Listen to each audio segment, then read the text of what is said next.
the Cassini space probe approaches the ringed planet Saturn and its 56 moons. It discovers something almost unimaginable, conditions that might support life. And if those conditions could exist so close by, what might we find in the next galaxy? On a planet just like Earth.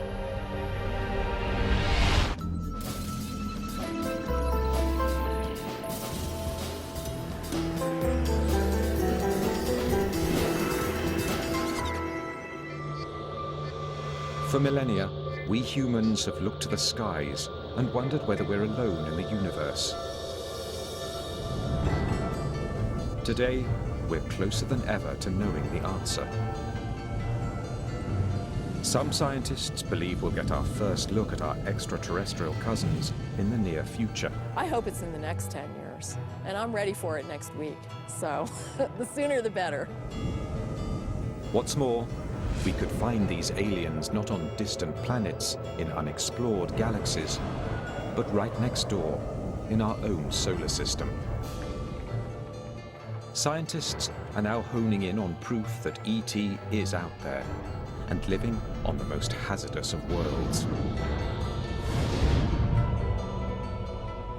Our safari will journey to 7 destinations in our solar system to see just where these creatures could be and what they might look like.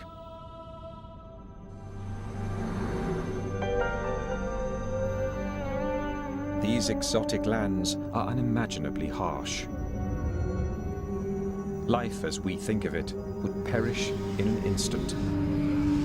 But alien life may be far tougher than we expect, as we're learning from a surprising group of living things right here on Earth. Until just a few decades ago, we were sure our planet was unique. It is the only one we've found so far that has nurtured the evolution of millions of species. Thanks to its abundant sunshine, warm water, and protective atmosphere. We logically concluded that life needed each of those things, a conclusion that ruled out all other known worlds in our solar system. But then, biologists began combing some of the Earth's darkest and coldest places. And to their surprise, they found living, breathing creatures. Biologists call these organisms extremophiles. Some don't need light or oxygen. Others survive in tremendous atmospheric pressure. It seems life can turn up practically anywhere. Take Antarctica. After years of searching this arid, frozen landscape, scientists doubted they'd find anything alive. But in 1999, a team of explorers unearthed a rock from 6 feet under the ice. What they found amazed them. When they cracked the rock open, they found it teeming with tiny creatures. Here, at temperatures of 68 degrees below zero and 6 feet under solid ice, life had found a foothold. Biologists have been increasingly discovering life, not kangaroos, but, simpler forms of life that live at very cold temperatures, very high temperatures, very great pressures, even in places where there's sort of a high degree of radiation. It turns out life is able to live in a much wider variety of environments on our own planet than we used to think. And if life can survive extreme conditions, not just here at home, but elsewhere in our solar system, think of what this could mean.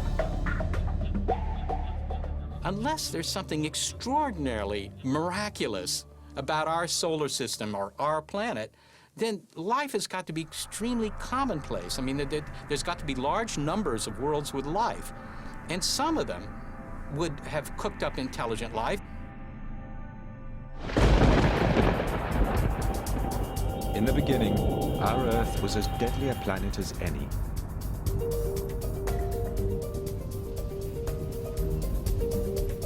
Over the first billion years of Earth's existence, cosmic debris pummeled it mercilessly. The impacts turned its surface into a broiling, seething inferno where life was impossible. But once the solar system settled down and the Earth began to cool, water appeared, setting the stage for life. In 1953, researcher Stanley Miller proved in a lab experiment just how easily life on Earth got its start. He combined water with hydrogen, methane, and ammonia, components of the Earth's early atmosphere. Then he zapped his solution with an electric charge to simulate lightning. His results shocked the world. Miller had created organic molecules called amino acids, the protein building blocks of all living things. If lightning helped jumpstart life on Earth, could it have done the same on other planets? Galactic probes have now found the ingredients in Miller's experiment throughout our solar system, including one essential to life. One of the requirements that every form of life that we know about on Earth has, every single one, is liquid water. We've used evidence for liquid water to kind of guide our search for habitable environments. Our safari is headed to 7 worlds, some possibly rich in water, where scientists believe aliens might be hiding. While any life there might have begun much like life on Earth, how it looks now is anyone's guess.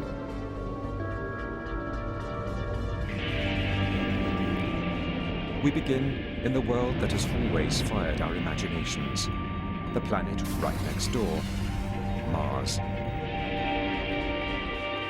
Of all the planets where we've looked for life, it's the one we've studied most. The scientist who may get the first look at Martians, if they're found, is Steve Squires, principal investigator for NASA's Mars rovers. Mars has always had, among all the planets, I think, a special fascination for humans. For a very long time, we've known enough about Mars to know that it is probably the most Earth-like. It may be the most like Earth, with an atmosphere and seasons, but we humans would perish quickly on Mars. Its air is thin, 40 times thinner than the air at the top of Mount Everest. And it sits in a bad neighborhood of our solar system, near an asteroid belt. Its atmosphere is too flimsy to protect it. Asteroids continually bombard its surface. Violent winds can whip Mars's sandy soil into storms that consume the entire planet for weeks and spawn tornadoes 8 kilometers high. Midday temperatures at the equator of 1 degree Celsius fall to -70 at night.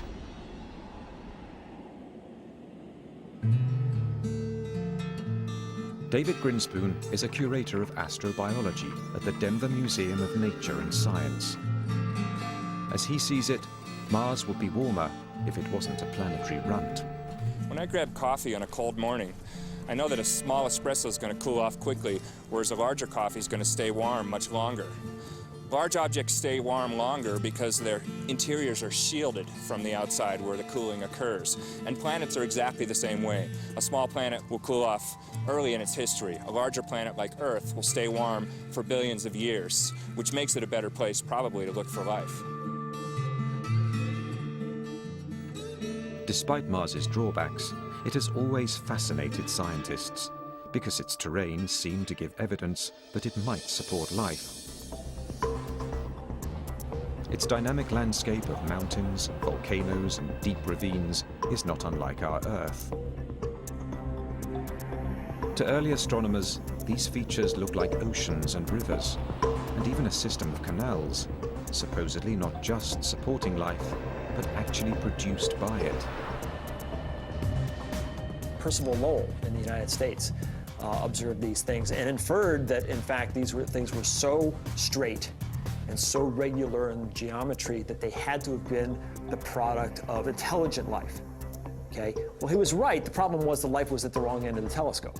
In viewing this thing visually through a telescope eyepiece, the human eye-brain combination started to connect things that weren't really there. Lowell was not alone. Some scientists were shocked when the probe, Viking 1, beamed back this image.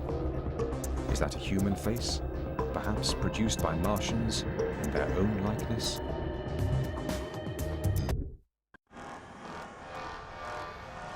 Until recently, we've never really known where to look in our solar system for extraterrestrial life. But we've always known what the aliens would be like once we found them. Consciousness. I was on a table.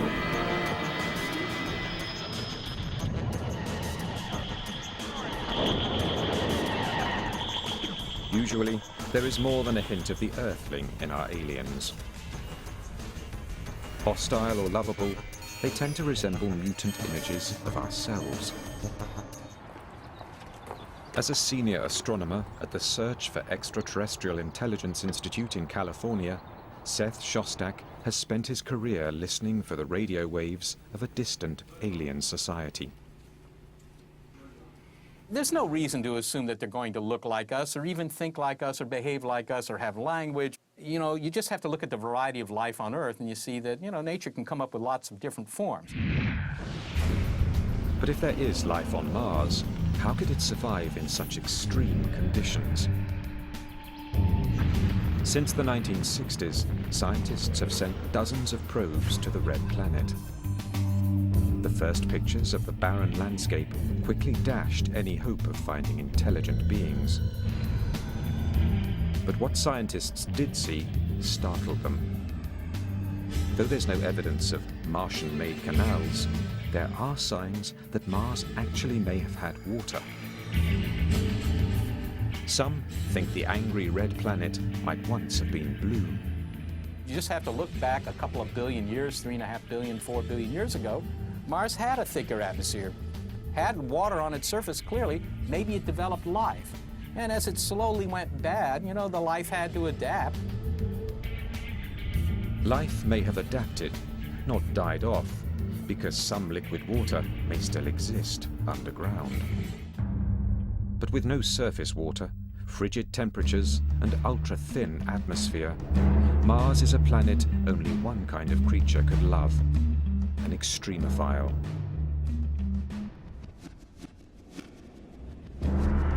Extremophiles thrive in the cruelest of places. To see where they might lurk on Mars, we head to the Valles Marineris, a massive rift in Mars's surface, 20 times wider than the Grand Canyon in places, and almost as deep as Mount Everest is tall. Lakes may have once flooded this valley, and those lakes could have hosted life. As the water dried up, life could have evolved to cope with the harsher environment. We won't know what these extremophiles are like until we find them. But they may resemble creatures that exist in extreme places right here on Earth.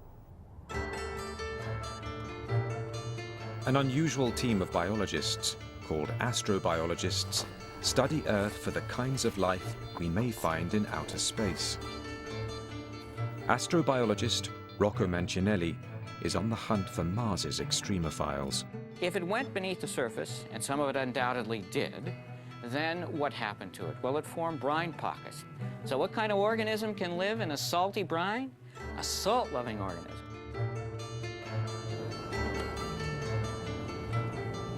Astrobiologist Chris McKay thinks he knows the kind of salt-loving creatures that might survive on Mars. Creatures much like those he's found in one of the driest, saltiest places on Earth. The fundamental challenge to life on Mars is, in a sense, the fundamental challenge of life here in Death Valley. It's dryness. That is the hardest thing for life to adapt to. Thousands of years ago, a salty lake covered Death Valley, just as lakes filled Mars's Mariner Trench. This is still wet, a little wet. This appears like a lifeless place, a big, flat, white, empty horizon. But yet, just below the surface, we find layers of algae and bacteria growing. They're living in an environment that in many ways is fundamentally different from the environment that we sense on the surface. Here you're in a place which looks lifeless, looks dead, and yet you dig down and hidden underneath, there it is. Beneath the salt is a layer of hardy green algae that survive on the water and light that trickle through. The algae in turn feeds salt-loving microorganisms. Here in deserts on Earth, dried, salty lake beds, we're going to find them on Mars as well. Salty deserts are not the only places life might be hiding on the red planet. There are Mars's tremendous volcanoes, some of them 6 times larger than those on Earth. Astrobiologist Penny Boston studies the caves, called lava tubes, left over after volcanic lava has dissipated. Not long ago, we assumed caves like these were devoid of life.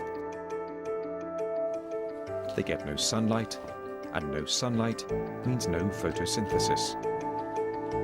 But in lava tubes outside Albuquerque, New Mexico, Boston has found evidence of extreme life. Because we know Mars has many, many lava tubes. And so here we have the opportunity to see how these formed and also to look at the life that inhabits them.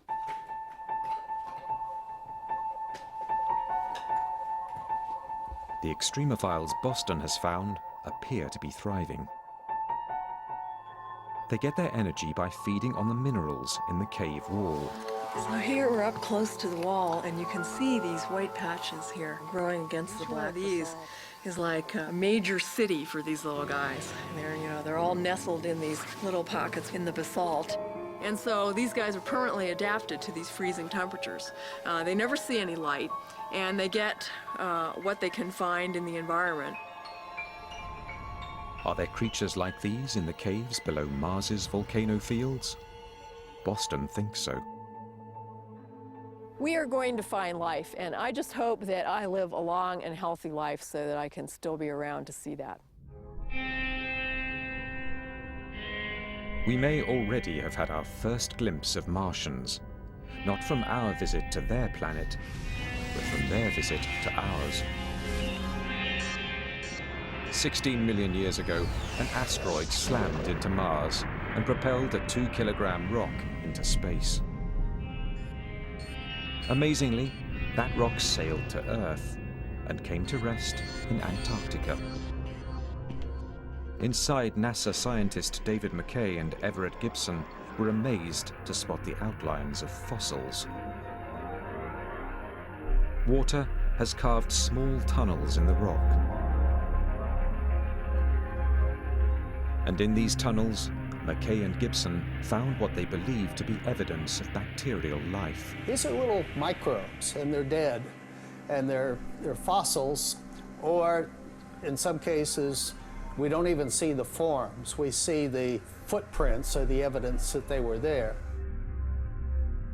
Life from Mars? Maybe. The hunt is only just beginning. NASA plans to send a rover called Phoenix to Mars. It will study the planet's ice cap and probe 3 feet beneath the surface. NASA even has a plan to send human visitors. They may not meet the little green men of our imaginations, but they could encounter life in some form. What will it look like? It is likely to be a subterranean dweller with an ability to survive on little water. Perhaps an organism with a taste for minerals, like the creatures in the lava tubes of New Mexico. Even the smallest find would have enormous implications. Proof that life is not unique to Earth, but exists just next door.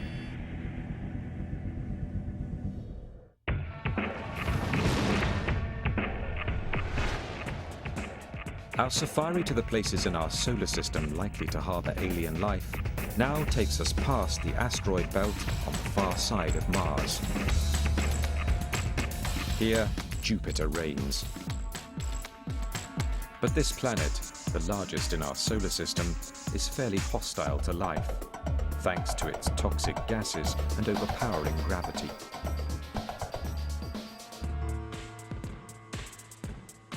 Not only is it pretty cold out at Jupiter, it's also, it's got this really thick atmosphere, tens of thousands of miles thick, and it's got ammonia and methane and, things used to clean the bathroom. But Jupiter has more than 60 moons that we know about. At first glance, those moons would seem unlikely places to seek alien life. Their atmospheres are thin, and they are inhumanly cold. The temperature on Callisto is lower than -200 degrees Celsius. The scientific probes Voyager and Galileo have detected little on the surface of these moons but ice, with one dramatic exception. Io is one of the closest moons to Jupiter. When NASA sent Voyager 1 to Io in 1979, astronomers were astonished to find its surface roiling with giant volcanoes. Io is the most volcanically active place in the solar system, just spewing volcanic material from its surface all the time. What could be heating the interior of this frigid moon? Amazingly, it's the force of gravity from Jupiter. The giant planet exerts enormous gravitational pull on its moons. The closer the moon, the stronger the force. So strong, it can actually stretch their crusts. But some of these moons have elliptical orbits, so as they near Jupiter, the crust stretches towards it. When they move further away, the crust relaxes back towards spherical. This constant tidal movement creates friction deep inside, and that friction generates heat. It's like rubbing two sticks together to start a fire. The pull of Jupiter is heating Io from the inside out. Volcanic fumes and lack of water make Io inhospitable to life. But Jupiter's other large moons are more distant, close enough for Jupiter's gravity to warm them from within, but distant enough to remain calm on the surface. 3 of them look particularly promising as possible homes for alien life. The one furthest from the giant planet, Callisto. On its surface, Callisto looks like our moon, scarred and cratered by countless hits from asteroids. Those impacts may have melted the surface ice for brief periods, allowing life to take hold. But in 1998, the Galileo spacecraft detected a much more promising incubator deep beneath Callisto's surface. Radioactive rocks and tremendous pressure in its core generate heat inside Callisto. The heat may be melting its icy crust from below, creating a hidden ocean. And hidden oceans could mean hidden life. As we fly closer to Jupiter, we find its largest moon, Ganymede. Ganymede is also deeply scarred. Ridges rise above its surface. Those bright spots are craters as big as 5 kilometers across, and likely to be lined with frost. But these photos offer the most compelling clues to where life here might hide. They show flowing glaciers, glaciers that resemble those on Earth. Ganymede's moving glaciers could also be signs of heat within. So, like Callisto, Ganymede could also have a hidden ocean, buried beneath as much as 190 kilometers of ice. The third moon on this leg of our alien safari is the most intriguing. It is called Europa, and of the three, it resides closest to Jupiter. That proximity to the giant planet means Europa's core may be very hot, far hotter than Callisto's or Ganymede's. But its surface remains frigid, a potent combination for life, since there could be a temperate zone where they meet. Mammoth fissures scar Europa's thick crust of ice, a sign that ice is always shifting. On our own planet, we see the same cracks in the ice sheets covering the Arctic Ocean. Europa's crust may be riding the largest ocean in the solar system, an ocean twice as large as all of Earth's put together. Now those oceans, if they're there, and the chances are pretty good that at least some of them are, they've been sitting around for a long time, 4 billion years, a little longer, right? In 4 billion years, an ocean of water, do you think anything might have cooked up there? Well, it certainly seems plausible. The environment in Europa's ocean is more or less as nice as the environment in our own ocean, as a place for living things to exist. Heck, things from planet Earth could probably live in the European Ocean. But Europa's oceans will be very cold, even slushy. And sunlight never penetrates them, thanks to an icy cover that may be 16 kilometers thick. We might never have thought life could exist here if not for a revolutionary discovery off the coast of Ecuador. Deep in the Pacific, biologists have found flourishing communities of tube worms, crabs, and even squid. These creatures are thriving despite complete darkness, extreme cold, and the pressure of the deep ocean. They feed on bacteria that take their energy not from the sun, but from chemicals erupting from the sea floor. We might find very similar volcanic vents on Europa, supporting their own web of life. To find out, NASA scientists would like to put a lander on the European surface.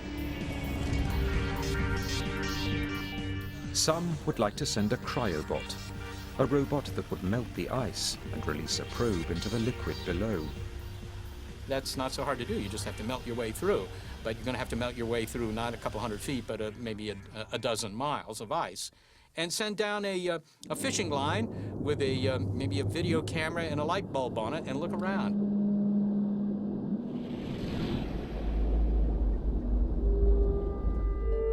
In all that water, we can't rule out the possibility that very simple life forms have evolved further.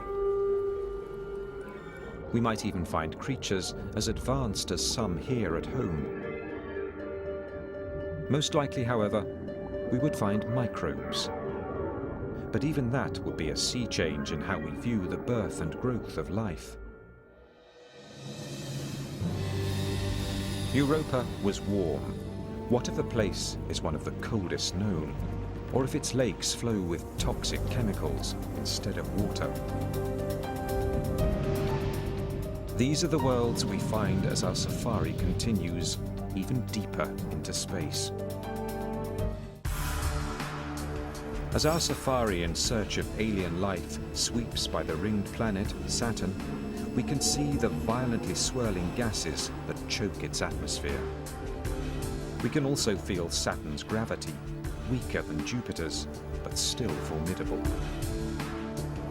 We'll keep moving. We're not likely to find living things here. Saturn's rings are also extremely inhospitable. They're made of rock and ice, as small as a grain of sugar or as big as a house. But Saturn has many moons, 56 that we've spotted so far. Our safari heads first to one of those moons, a tiny frigid satellite called Enceladus, just 500 kilometers in diameter. Here, gravity is very weak, a fraction of that on Earth. And Enceladus has hardly any atmosphere. It reflects back into space almost all the sunlight that hits it, making it the shiniest object in our solar system. Until very recently, we also thought Enceladus was too cold to support life. It appears we were wrong. In 2005, after a 7-year journey, the Cassini spacecraft approached the tiny moon and detected something that stunned the mission's principal investigator, Caroline Porco. So this was the picture that just, you know, grabbed us.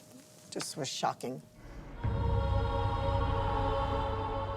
Those are plumes made of water from a geyser. The geyser's steam and hot water hit the cold vacuum of space and explode into a jet of ice. With little gravity to rein it in, the ice cloud can grow as big as Enceladus itself. Porco has never seen anything like it anywhere else. It's like a planetary explorer's dream to come upon a body like Enceladus. Those jets, those fountains, if you will, just spewing vapor and icy snow hundreds of kilometers above the south pole of Enceladus. There's only one conclusion. Tiny, frigid Enceladus is piping hot within. Like Jupiter, Saturn's giant gravitational field tugs on its satellites, creating friction and heat within.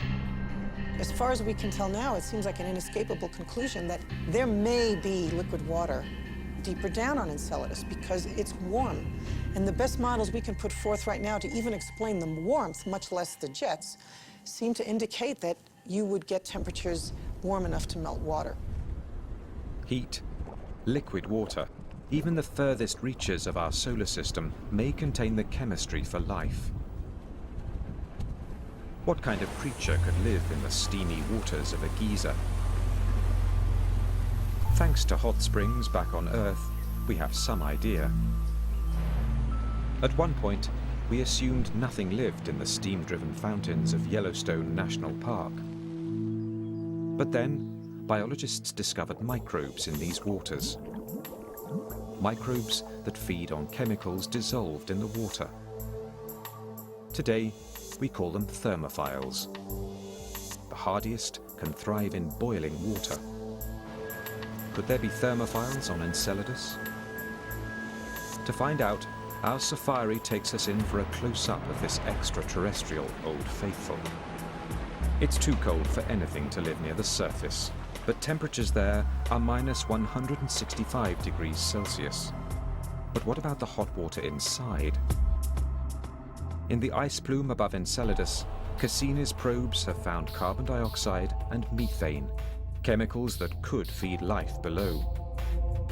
Just as the chemical-laden springs of Yellowstone feed microbes living there.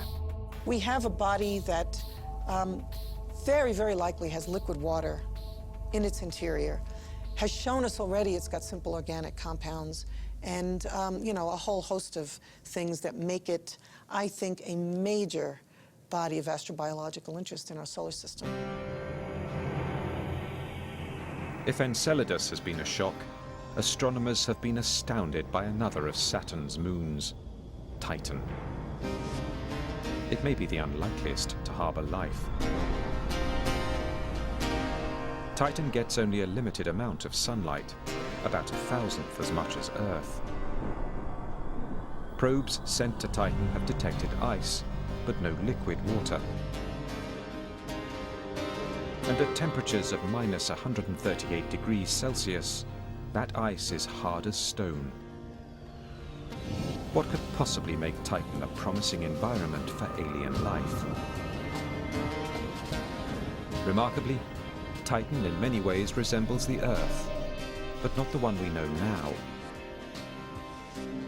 Titan has turned out to be the body fantastic in the Saturn system, which is long suspected of having an environment at the surface, not only similar to the kind of environment we find here on Earth, even, believe it or not, similar to the kind of environment we had on Earth before the emergence of life. Titan intrigued Caroline Porco's team so much, they directed the Cassini spacecraft to send a probe there in 2005. It was the most distant surface mission ever conducted. The probe saw just ridges and plains. But a later flyover by Cassini spotted a shoreline. Soon, thousands of lakes came into view, at least one bigger than the Great Lakes of North America.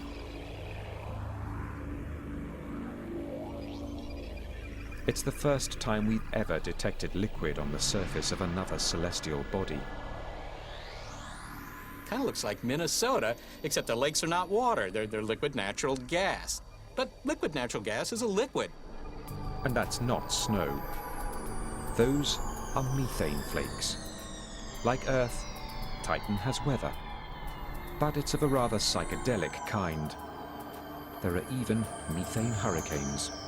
It's not water, it's methane, doing all the exact same things. Raining, evaporating, flowing in rivers. So you have something that is basically doing what water does on Earth. On Titan, only it's methane. A similar scene may have existed on Earth 4 billion years ago, making scientists suspect that Titan could also be an incubator for life. Chemistry does go on. At those cold temperatures, it's really slow. But Titan has had 4 billion years in which to do some chemistry, and maybe in that period of time, maybe something is cooked up. It would have to cook up without liquid water, something we've never seen before. But scientists aren't ruling it out. The substitute could be the methane, so abundant on Titan. Used for fuel on Earth, methane was long thought poisonous to all life. But in 1997, researchers examined mounds of methane ice in the Gulf of Mexico, and they were astonished to find colonies of small centipede-like worms thriving amid the frozen substance. They think the worms may eat bacteria that feed on the methane. In general, things that we think of as deadly, many of them are potentially lively. If you can figure out an evolutionary way to tap into that energy rather than having it destroy you, then it can be bountiful. There could be one more complication for life on the surface of Titan.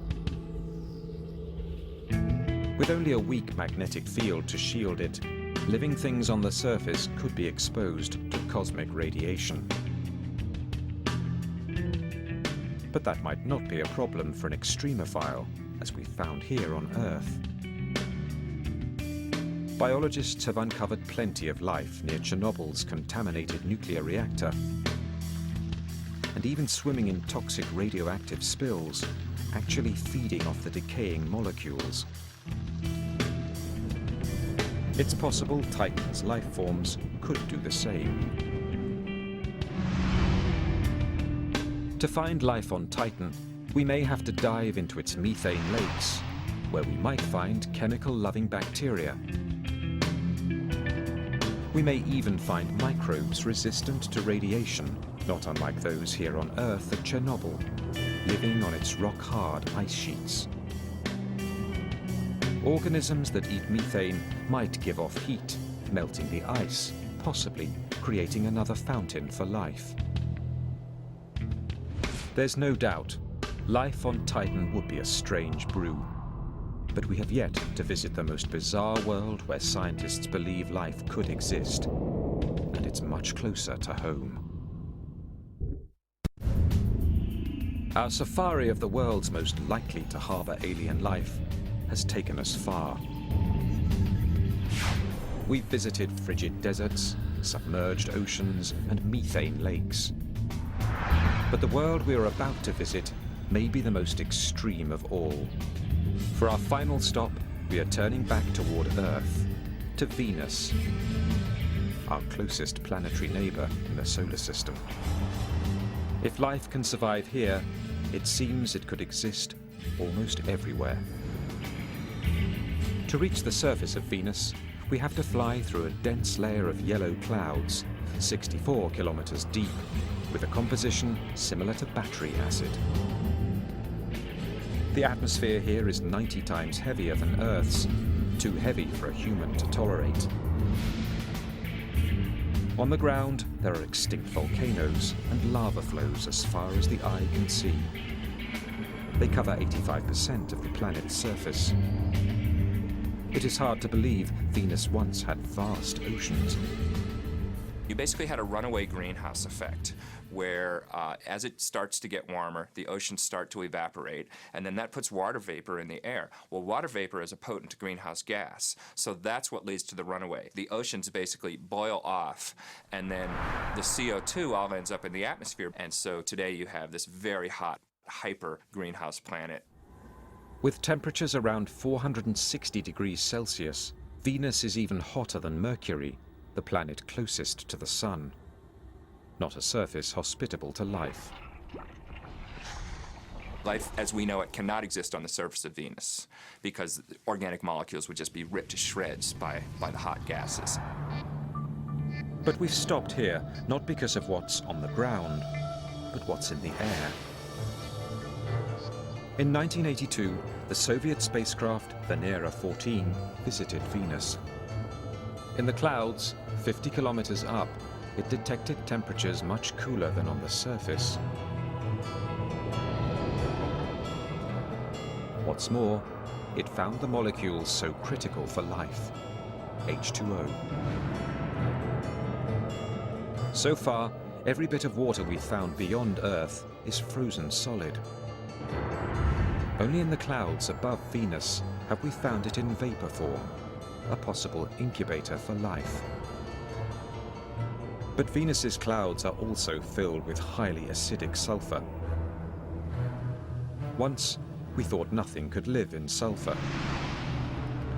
But scientists have analyzed some of the most acidic water on Earth, leaching from a California mine. Watch your head, That's sulfuric acid. In sulfuric acid strong enough to erode metal, eat through clothing, and dissolve human flesh, they found life. Acid-loving extremophiles. These organisms feed on sulfur compounds, like iron sulfide, eating the iron and emitting the highly acidic sulfur. Do extremophiles like these float above Venus? Astrobiologist David Grinspoon likes to think it's possible. Maybe in the clouds of Venus there are some sulfur-based organisms. Sulfur actually absorbs ultraviolet light in interesting ways, and I'm just imagining that there's maybe some kind of photochemical reaction going on where ultraviolet light is actually being used to convert chemicals into some higher energy state, which then is basically being eaten. What will these aliens be like if we do find them? They would have to tolerate high temperatures and enormous atmospheric pressure. They would also need to thrive in acid concentrations, deadly to most life forms. Perhaps they might resemble a hardier version of the acid-resistant extremophiles in California's mine. We keep finding that life lives in places that we used to think were inhospitable. So whenever we say, oh, it's impossible, you couldn't have life in the clouds of Venus, I think we have to be very careful because they might just reflect our own ignorance or our limitations on our own imagination, and maybe not real limitations on the ultimate creativity of nature, which seems to find solutions to these problems. As our safari returns to the cool, blue, lush and lively world of Earth, we can see why we so revere its life-sustaining gifts. But, as we are learning, even the most extreme environments can harbor living things. Extremophiles may resemble the first version of life in our universe, and they could even be the most common. Could they have evolved further from these humble beginnings? Could intelligent life be out there as well? For more than 40 years, scientists at the Search for Extraterrestrial Intelligence Institute in California have been searching the skies for answers to that question. Astronomer Seth Shostak believes he'll know the sound of alien life when he hears it. We have a couple of observing projects to try and find signals. The biggest one are our radio searches, and that's where we use big arrays of antennas, and we point these antennas at nearby star systems that we think, well, this is the kind of star that might have a planet that might be something like Earth. We point in those directions, hoping to pick up a signal that would tell us that somebody there is clever enough to build a radio transmitter. It's a safari that never leaves home. Astronomers have also recently captured enough light from planets in distant solar systems to deduce their chemical makeup. They have found elements that may help form RNA, one of the building blocks of life here on Earth. And 20 light years away, in the constellation Libra, a team of European astronomers has found a planet that could be warm enough to have liquid water on its surface, just like Earth. Meanwhile, headed to the furthest reaches of our galaxy are 4 spacecraft launched in the 1970s. Aboard 2 of them is a map of our solar system and the image of a man and a woman. 2 others carry a sample of uranium, whose rate of decay would date the probe, regardless of language. The 2 are also carrying what could be the most universal message of all, a recording that includes a composition by Bach. Just don't expect news anytime soon. These intergalactic postcards from the Earth will take 80,000 years to reach the nearest star. Our search for life beyond Earth has only just begun. There are billions of planets yet to be explored. Every one of them holds the tantalizing possibility of life. Even intelligent life. Just in the face of this enormity, the idea that we're the only game in town it just doesn't seem reasonable. I think the question of whether we're alone is profoundly important for human beings in general. If you're aware, you really have to ask that question. Somewhere in a galaxy, known or unknown, something or someone could be looking out into space, peering at the Milky Way and wondering, is there life out there?